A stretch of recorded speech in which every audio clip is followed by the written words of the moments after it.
Gepli Azatlyk Radiosu. Akşamlar hayırlı olsun hormatly radio dinleyijiler. Şuun 2016-njy ýylyň 30-njy maý hepdeniň duşanbe güni. Habarlar gündeliginde Pragadaky studiýadan men Gözel Hudaýberdiýew alyp barýaryn.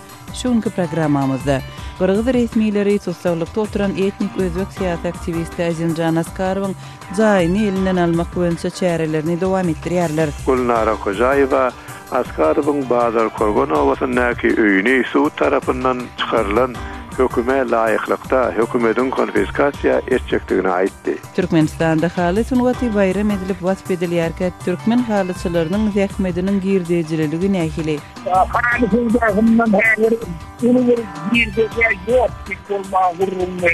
Çekiýa Respublikasynda türkmen etleri alabaýlar boýunça konferensiýa geçirildi. Oňa gatnaşan ady belli türkmen atşynaty geldik Äriýew Azatlyk Radiosu bilen söhbetdeş boldy. 100-den gowrak itgatnaşdy. Umumy türkmeniň böreden sunwatyny, ýa-ni çarwaçylyk sunwatyny ulanýan türkmen alabaýlar hemme tarapdan fasada görkezildi. Hemen aňarda konferensiýa geçirildi. Şu gün biz bu beýleki temalarda jekmejek durup geçeriz. Programmamyzyň esasy bölügini başlamazdan ozal täzelikler bilen tanyş bolun. Iragyň harbiýetleri öz güýçleriniň Islam döwleti toparynyň gözegçiligindäki Falluja şäherine hüjüm etmäge taýýarlanýanlygyny aýdýarlar. 30-njy maýda Fallujanyň Namiýah etrafynda partlamanyň we okuň sesiniň eşidilenligi barada habar berildi. Bagdatdan 70 kilometr uzaklykda ýerleşýän esasan sünni ilatly Fallujada häzirki wagtda 50 000 çemesi ýaşaýjynyň bar bolmagy çak edilýär. Iragyň güýçleri İran tarapyndan goldanýan şaýyt söwüşçileriniň şeýlede Birleşen Ştatlaryň ýol başçylygyndaky koalisiýanyň goldawyna daýanyp Fallujany eýlemek boýunça çärelerini 20-nji maýda başlady. Iragyň harby ofitserliniň 29-njy maýda aýtmagyna görä hökümet goşuny harby çäresine başlaly bäri şäheriň daşyndaky territoriýanyň 50%-ni eýlepdir. Falluja 2014-nji ýylyň ýanwar aýynda söwüşçileriň gözegçiligine geçen ilkinji şäher boldy. Mundan 6 aý soň İslam döwleti atly topar Irakda we Siriýada eýlen territoriýasynda halifat döredýänligini eglan edipdi.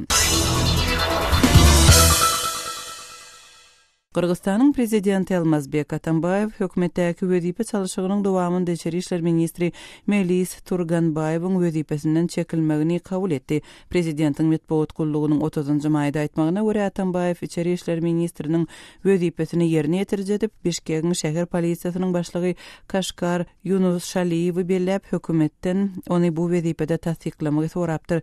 Turgunbayewiň wezipesinden çekilmegine hiç ýyly sebäp görkezilmedi. Turgunbayew Içeri işler ministrligine 2014-nji ýyldan ýol başçylyk edipdi. Ýewropa Komissiýasynyň prezidenti Jean-Claude Juncker indikaýdy ortaýetde geçiriljek çäre gatnaşmaga taýýarlyk bildirdi diýip komissiýanyň medeniýet wekili aýtdy. Prezident Juncker 16-njy iýunda Sankt-Peterburgda geçiriljek halkara ykdysady foruma çağıryldy we gatnaşmagy planlaşdyrýar diýip edaranyň medeniýet wekili 30-njy maýda ma'lum etdi. Komissiýanyň prezidenti ortaýeden 2014-nji ýylda Ukrainanyň Krim ýarymadasyny anneksiýa etmegi we gündogry Ukraina goşulmagy sebäpli ykdysady sanksiýalaryň giridilmegine soň ortaýada sapar edýän Ýewropa Birleşigine degişli edaranyň ilkinji ýol başçysy bolar. Analitikler Juncker'iň bu saparynyň Ýewropa Birleşiginiň ortaýada garşy sanksiýalary täzelemek barada karar çykarmagynyň öňü syrasyna gabat geldi. Prezident Vladimir Putiniň pozisiýasyny berkidip biljekdigini aýdýarlar. Juncker Moskwa bilen praktiki gatnaşyklara çagyryş edip Ýewropanyň sanksiýalary saklamagyň tarapyndan çykyş edýän käbir resmiýler tanqidlerine duçar boldy. Türkiýanyň ýokary derejeli resmiýeti Moskwanyň we Ankaranyň arasynda çözüp bolmaýan meselelerin ýokdugyny aýtdy we iki ýurdun arasyndaky gatnaşyklaryň gyýtky wagtda düzeljekdigini çak etdi. Premier ministriň orunbasary we hökümetiň medeniýet wekili Numan Kurtulmuş bu çykyşyny 30-njy maýda Ankarada geçiren medeniýet konferensiýasynda etdi. Şeýlede Türk resmiýeti hiç bir ýurdun beýleki ýurtlar bilen gatnaşyklaryna zeper getirmegine ýol berip bilmejegini belledi. Iki ýurdun arasyndaky gatnaşyklar 2015-nji ýylyň noýabr aýynda Türkiýe ortaýetin söwüş uçaryny urup ýere gaçyrmagyna soň yaramazlaşypdy. Türkiýanyň we Siriýanyň arasyndaky serhetde bolan bu ýagdaýdan soň ortaýetin prezidenti Vladimir Putin Türkiýe babatynda sanksiýalary girizdi. Ýurtlaryň özara sowdasy çürt kesik azaldy. Qazaqstanda adam hukuklaryny goraýjylar we jurnalistler häkimetleri ýerin hususlaşdyrylmagy baradaky kanuna garşy protestlere gatnaşanlygy üçin tutsak edilen onlarça adamy boşatmaga çağırdylar. Ýerin hususlaşdyrylmagyna garşy çykyş eden protestçileri boşatmak boýunça 26-njy maýda döredilen Araşa atly komitetiň agdalary 30-njy maýda Almatyda geçirilen metbuat konferensiýasynda eden çykyşynda protestçileriň bir kanun tutsak edilenligini aýtdylar we olaryň birleşmek hukugundan peýdalanmaga synanşandyklaryny bellediler. Qazaqstanda obuqçylyk meýdanlaryny hususlaşdyrmak barada kabul edilen täze kanuna garşy çykyş etmek üçin 21-nji maýda tutuş ýurt boýunça planlaşdyrylan protest aksiýasynyň öňü ýerinde ýüzlerçe aktivist tutsak edilip, olaryň aglaby bölegi boşadyldy, käbirleri 10-15 günlük tutsaklyga hökm edildi. Birnäçesine garşy deriňew işleri gozgaldy. Hormatly radio dinleýijiler, siz günüň käbir täzelikleri bilen tanyş bolduňyz. Gepleýär Azatlyk radiosy habarlar gündeligimize başlaýarys. Qırgız resmileri etnik özbek siyasi aktivisti Azimjan Askarowyň jaýyny elinden almak boýunça amalaşyrýan çärelerini dowam etdirýärler. Askarow 2010-njy ýyldan bäri tutsaklykda saklanýar. Jalalabad regionunyň resmileri Askarowyň jaýynyň elinden alınmagynyň onuň tutsaklygy bilen baglydygyny Azatlyk radiosyna habar berdiler. Bu ýagdaýyň jekmejeklerini habarçymyz Aras Perwişden dinläli. Qırgızstanyň häkimetleri ýurdun gün ortasynda turan etniki çaknaşyklardan soňra 2010-njy ýylda tutsak edilen siyasi aktivist etnik özbek Azimjan Askarowyň öýüni konfiskasiýa etmek boýunça çäre görýärler. 29-njy maýda Jalalabad regionunyň döwlet emlägini dolandyrýan edarasynyň başlygy Gulnara Kojaýewa Askarowyň Bazar Korgonowasynyňky öýüni suw tarapyndan çykarylan höküme laýyklykda hökümetiň konfiskasiýa etjekdigini aýtdy. Milleti özbek bolan Qırgız raýaty Askarow häzir türmede. Jalalabad regionunyň bir kaziýeti Askarowy 2010-njy ýylda Günorta Qırgızstanyna özbekler bilen qırgızlaryň arasynda turan döküjükli çaknaşyklary gurnanlykda günäli tapyp ömürlük türme tutsaklygyna hökm etdi. Askarow çaknaşyklarda bir polis işgäriniň öldürilmegine eli bar diýip günälendi. Bu çaknaşyklarda 450-den agdak adam helaklendi. Bularyň köpüsi özbek. Askarow bilen onuň goldawçylary bu aýplamalary siyasi sebäpli diýip reddetdiler. Askarow bilen baglanşykly işler adam hukuklaryny gorap çykyş edýän toporlar tarapyndan ýakynan iýdarlandy. Amnesty International onu wejdan ýesir diýip atlandyrdy. Özüniň türmede polisiýa tarapyndan urulyp ýenjilendigine aýdýan bu aktivist 2014-nji ýylda Birleşen Ştatlaryň adam hukuklaryny goraýjy baýragy bilen syýlandy. Askarowyň aýaly Hatija Askarowa Azatlyk radiosyna jaýy baha kesmek üçin 25-nji maýda 20 töweregi döwlet işgäriniň 5 awtoologda gelendigini aýtdy. Birleşen Milletler Guramasynyň Adam Hukuklary Komissiýasy Askarowyň resmi şikaýetnamasyna seredenden soň 21-nji aprelda Beşkegi onu boşatmaga çağırdy. Birleşen Milletler Guramasynyň eden bu talabyna Ýewropada Howpsuzlyk we Hyzmatdaşlyk Guramasynyň Demokratik Institusiýalar we Adam Hukuklary baradaky edarasy da goşuldy. 25-nji aprelda Qırgızstanyň ýokary suwudynyň başlygy Aynaş Takbaýewa ýokary suwudyň bir aşağı suwudyň Askarow baradaky kararyny tasdiklap 2011-nji ýylyň dekabryna çykaran kararyna BMG'niň Adam Hukuklary Komissiýasynyň çağırşyny ýerine ýetirmek maksady bilen täzeden garalmalydygyny aýtdy. Ýöne 30-njy aprelda Qırgız prezidentiniň kömekçisi Busurmankul Talbaldiýew BMG'niň Adam Hukuklary Komissiýasynyň Askarowy boşatmak baradaky haýyşyny tanqidlap Birleşen Milletler Guramasynyň organy Qırgızstanyň içeri işlerine qarşıya dedi. Ondan bir näçe gün soňra Qırgızstanyň prezidenti Almazbek Atambayev Orsiýetin Interfax habar gullugyna beren interwýusynda Qırgızstanyň baş kanunynyň käbir bölekleriniň Qırgızstanyň öz başdaklygynda barlygyny gawşatýandygyny we düzeliş girizilmeligini aýtdy. Bişkekde ýerleşýän bir düno Kırgızstan adly adam hukuklary merkezi Askarowyň öýüni kanuny taýdan konfiskasiýa edip bolanok diýer. Bu merkezin advokaty Otkar Japarowyň Azatlyk radiýasyna aýtmagyna görä, iş kesilen bir adamyň öýüne onuň garyndaşlary bolýan bolsa, Kırgız kanunlary boýunça ol jaýy konfiskasiýa etmek bolanok.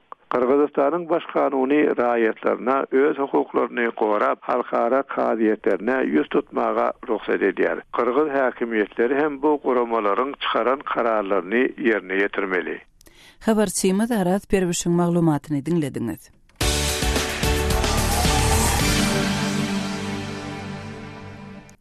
Qazaqstan ýoğulun meşhur gazaklary jaýlama üçin ýörite gymmatbaha gonamçylygy gurmagy planlaşdyrýar.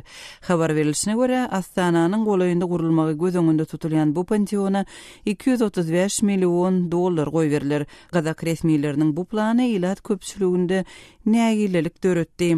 Has çekmejek maglumatlary Kerdeşim Merdan Sariýewden dinläli. Qazaqstanyň ýoğulun meşhur gazaklary jaýlama üçin ýörite gymmatbaha gonamçylygy gurmak barada planlary ili ýuky orta atlakdaky adamlaryň göwnünden turmaýan bolarly. Yerli mediýanyň maglumatyna görä, Astananyň golaýynda gurulmagy göz öňünde tutulýan bu panteonyň, ýagny belli gazaklaryň goburlary ýerleşse gonamçylygyň umumy meýdany 9000 hektara deň bolup, onuň guruluşyny $235 milyon göýberler. Emma ykdysady krizis sebäpli gün güzerany hasta kynlaşan gazaklar bu planlaryň özlerine agram saljakdygyny aýdarlar. Almatyly Jenis Kayrjanowa özüniň Twitter hasabynda egerde olara panteon gerek bolsa goý kursunlar. Emma ol salgy tülejileriň dälde bu panteonda ýatsaklaryň hasabyna gurulsun diýip ýazýar. Blogger Yakov Fyodorov bolsa Değişme hem gowudatlar welin krizis döwri panteonu gurmak baradaky planlar pensionerler ýygnap, biz siziň pensiýalaryňyzy galdyrmarys, emma bu ýerde ajaýyp we gymmatbaha gonamçylyk gurarys diýmek bilen deňdir diýip belleýär. Azatlyk radiosynyň Gazak gullugy bilen söhbetdeş bolan Gazak pensionerleriniň biri häzir nähil hem bolsa ykdysadyety gowulandyrmaly.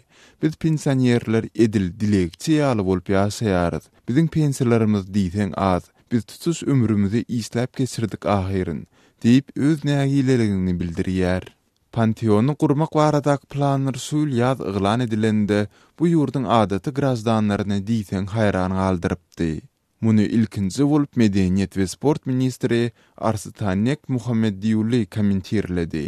Ol 18-nji maýda çykyş edip bu hakda seýlediydi. Qazaqstanda ýaşan we islenbeyik şahsiýetleriň geljekki nesilleriň buýsunjy bolmagy haqqy bardyr.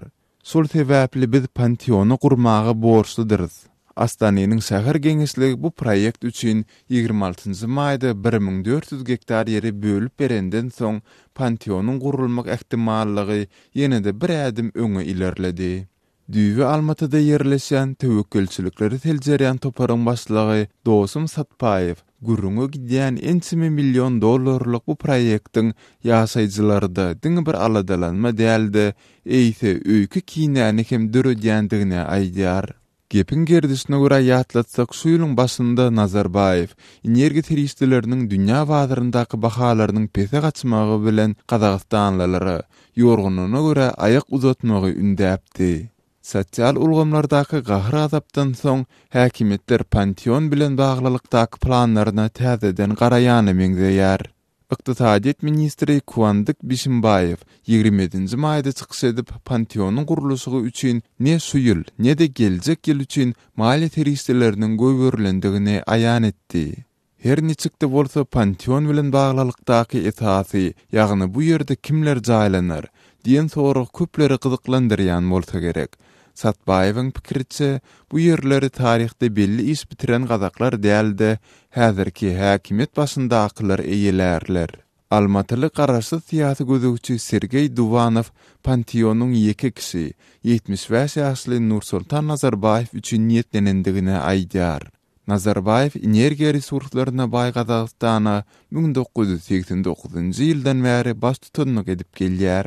Mening pikirimçe Nazarbayev faraonlardan görüldi alıp özünün şöhratyny gazaklaryň taryhynda ebedileşdirme üçin tagalla edip baslady. Nazarbayev beýik gazaklaryň jaýlanjak bu panteonunda iň esasy şahsiýet bolar diýip Duvanow öz pikirini beýan etýär. Kardeşim Merdan Sariýewiň maglumatyny dinlediňiz. Azatlyk radiosynyň täzeliklerini, makalalaryny, video ýazgylaryny we fotoseriýelerini Twitter we Facebook sosial ulanlaryndan hem iderläp bilersiňiz. Salaýymyz Azatlyk radiosy. Gepleyer Azatlyk radiosy hormatly radio dinleýijileri, siz habarlar gündeligimizi dinleýärsiňiz. Türkmenistan milli derejede haly bayramyny bellidi. Haly bayramy ençime ýyl bäri may aýynyň iň soňky ýekşenbesinde bayram edilip bellenýär. Şuly resmi çykyşlarda milli mirasyň propaganda edilmeginiň jemgyýetiň ahlak taýdan ösüşi, milletiň hem döwletiň ösüşi üçin uly ähmiýetiniň bardygy aýratyny nykdaldy. Iňçiligi bilen asyrlar boýy dünýä derejesinde tanalýan türkmen halylarynyň Türkmenistanda önümçülüginiň şuňky ýagdaýy nähili, türkmen halyçylarynyň zähmetiniň girdijiligi nähili. Biz bu mesele bilen gyzyklanyp Türkmenistanly ýa-da Amanmurat Bogaýew bilen söhbetdeş bolduk. Amanmurat ağa bilen kardeşim Sehranyň geçiren söhbetdeşligini dinläýälim. Amanmurat ağa, häzir Türkmenistanda haly puda adaty maşallaryň ykdysady durmuşynda nähil rol oýnaýar? Ýagny girdijisi kanatlanarlymy? Bir maşalanyň misalynda gurun beräýsiňiz? Türkmenle halim var diyen paýhas var. Bir halil okuyan adamın özünün el hünerini, yani halsını satıp günahmasını, dolandırıyarlığını anlayan paýhas. Men goloyda şahit bolan bir ýagdaýyma salylan suwalyna jogap berjek bolaýyn. 4 günlükde Aşgabatda Avtro gotunyny asly esen ol etrafynyň buğdoýly owasynyň bolan köne tanşymy, ýylyçyny ezber halsy hükmünde tanalýan Anna täze sosiallikde gawat geldim. Men Anna täziň ýanyna bardym, halyagdaýym soradym, ol şonu elindäki halsalara ümläp, halyagdaý guzaran şu halsalara baglylydy. Sonra da bir ýagdaý şeýle düşünürdi. 3 ýyl, 2 ýyl, 2 ýyl kreslo diýilýän, ýani uzunlygy 1 metr 20 santimetr, ýyny 55-60 santimetr alsa dokuyalar. Men olary Aşgabatda getirip, ulu avtodrollarda serfetil bolup aýlanyp, avtomobillerine berdiğimiz vahatını şahsana satýan idi. Sonra şeýle diýip, onun kısan halsan satmak üçin 3-4 gün paýsatdak avtomobillarda serpeýän diýip durmuşymdan beýlenmi Sehra. Amanmurada tanşyňyz haly pudonyň häzirki wagt girdejilligi bardy, näme diýdi?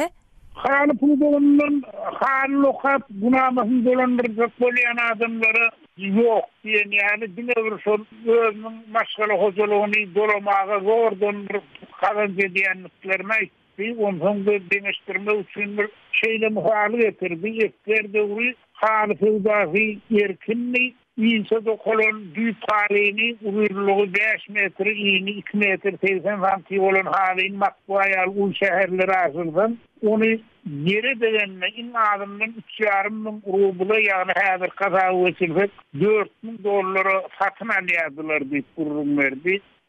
Hazır kuvatta olun halini yurdun başına çıkarmak, satmak, katı kıyınlaşıya şeylerlikte men tanşym beren gurrumna göre hala tölenýän günlük tölegleri $300 geçýär. 10 başyndan yol kreni baran ýurdundaky çıkdylaryň haratlasan ýem halini ýurtdan çıkaranyňda $1,200-1,300 semesi çıkdy diýen halini maňry baranyňda bir iň gowfatdym diýende $1,500-1,700 arasynda satýan diýip gurrum berdi. Şol üçin şunkun haly pudogy hususiyetde girdejili pudoklar ýa-ni adamlaryň azaby ýerine düşýär diýip takdir etmek juda kyn.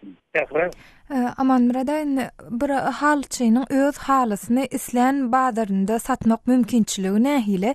Ýani tanşyňyz öz hallaryny ýurdun içindäki ýa-da daşyndaky bazarda satyp bilýärmişmi? Bu mümkinçiligi nähile? Yurdun içinde halini satmakta hiç kötü problemi yok. Onu istem bazarına çıkarıp satıp bolýar ýöne halin haridarı yok. Onun büyük sebebi halinin Bakasın tölemeye aldılarda yeterlik miktarda gizdezi yok. O için yurt içinde halin satmak cüda kıyım yurdun başına da çıkarmak önce başlayayım ben cüda kıyım kalı verse de benim tanıtım şeylerde etkiler doğruluğuna karıştırılıp ülkümüzü yıllarına çevre firmalar gelip ovalara aylanıp özüne gerek hali bize buyuruyordular, dokumağı haşe diyerdiler. Olur bizden şu haller sakına diye sonra da yurdun başına özleri çıkarıp satıp hem özlerine düşövü dedim derdiler. Şimdi olsa yurdun başına hal çıkarmanın barha kıyılaşıyarlı, on kımmatlaşıyarlı usulün şu firmaların bir hiç şeyli halini dokumu buyuran okur, haşeden okur, neticede bir farklı yülen yıgara katlaştırı olan firmaların da işi özlerinden yapıp kallı bir kurum verdi. Türkmenistanlı yazıcı Aman Murat Bogayev bilen geçirilen söhbetdeşligi dinlediňiz. Türkmen mekdeplerinde tertip düzgünü berja etmek meselesine aýratyn üns berilýär. Okuwçylaryň egin eşigi çärelere gatnaşmak ýaly talaplary berja edilişi bilen bagly düzgünlerden başga da olaryň özlerini alyp barşyna hem degişli düzgünler göz öňünde tutulýar. Hususan da Türkmenistanyň ýaşaýjylary mekdeplerde mugallimlaryň çağalaryň özlerini alyp barşy esasynda bilim derejesine baha kesýänligini Azatlyk radiosuna gurrun berýärler. Habarçymyz Sultan Atçylowanyň geçiren söhbetdeşligini dinlälim. Inesi mektebi tamamladyňyz. Mektebi utaryan oglan gyýlar, ýaşlarymyz mektep billerinden özlerinde nähili täsirler jemleýärler. Gutardys bilen bagly ýatda galan täsirler näme? Bahalarına, şuma misal üçün bəsli okanmarsa, tertibi biderek bolsa, şoňa 3'lük goýýarlar. Tertibi biderek bolsa, öýde 5'lik goýanmarsa, 4'lük goýýar. Onuň näme atstadyna da insan gytyna dönäme onu otarýasyp okuwçylar gatça, ýene-de uruşýarlar, oglanlar zatlar. Onuň näme gyýlaram uruşýar, bet bolýany. Muallima söwýän bolýar, okuwçylaryň merwedi bolýar da, agzyndan gelen özüne goň ýeten bolup söwýän bolýar, edýän bolýar, agzyndan gelen diýerler da. Okuw kalyp beren wagty. Ha, okuw kalyp beren wagty söwýärler. Ondan olaram näme? Uraslarym gelen okgoýana bahasyn zaýýarlar da. Ondan soň atstada edýärdi. Ondan soň atstadalaryndan men närazy, men 5'de okýadym, siz näçe men 4'lük etdiňiz ýa 3'lük etdiňiz ýa alyp başyňa ulamaly kening diýip muallimler aýdýarlar. Şolar ýaladyp. Soňalykda da ene tanyň gelip bir muallimlerle çaknyşan ýeri bolýarmy? Ha, çaknyşan ýeri bolýar. Men çağam 5'de okýady, näme üçin 3'lük goýdyň? Näme üçin beýdäň diýse, çağan tertibi goýdal. Ya ömür muallimlere söwüp bir muallimler diýen neden okýar? Okuwdan galýan bolýar da. Kän alsaň hafa meter 3'lük gidýär diňe. Näme otaýda sen sapaga edip beren okýar, günne okuw bar, okuwçylaryň sanyny naşylan edeň, 3'lük goýarlar diňe atstadyňa 3'lük gidýär da. Ana şoň üçin muallimler diýýär da, öň bilimi ulanmalsa, okuwa gitmese, baryp diýýärler da, ýene-de men 5'lik goýaçagam zat diýip. Ana olaram diýýär, sen çağa okuwa gelme, sen çağa näme okýadymy, gaçyp gidýärdi, biziň diýenimizde dönekde tertibine de seredilýärdiňe okýandygyna dälip, muallimlerim bolşýar diýip aýdýar da. Indi bu ýylyň ahirinde şo gurrunga gelýärler. Aşy okuw döwründe şu meseleni ortaga getirip bolan muallimler enatalar bilen. Okuw döwründe de näme ýöne jurnal, näme gorkadan oklar da okuwçylara. Nälik baha goýanlygy, näme biljek? Saňa 2'lik diýende moşdo 3'lük goýanlar, gowy goýa borla 2'lik goýmaýyn. Gündeligiňiz ýokmy näme? Baha gündeligiňizde goýulanokmy? Gündeligimiz ba? Gündelige goýulýar, bolýany arasynda goýdurmaýan okuwçylar bolýar 2'lik diýse. Okuwçy tertipsiz boldy, soň enatasyny çağıryp, ýygnaňa da çağıryp şo meseleni okuw gidip duran döwründe ýylyň dowamında şo mesele ortaga goýulanokmy? Okuwçyň düzgün tertibi barada. Okuwçyň düzgün tertibi barada ýöreýte ýygnaňa edilýär. Okuwçyň düzgün tertibi barada aýdylanlar. Sen çağan gowy okanok soňky döwürler, ön gowy okýady, inni betle şugrapdyryp kan muallimler diýen edilen zat diýlenler. Enatada çağatyna haýkuş diýmeler waraçyk.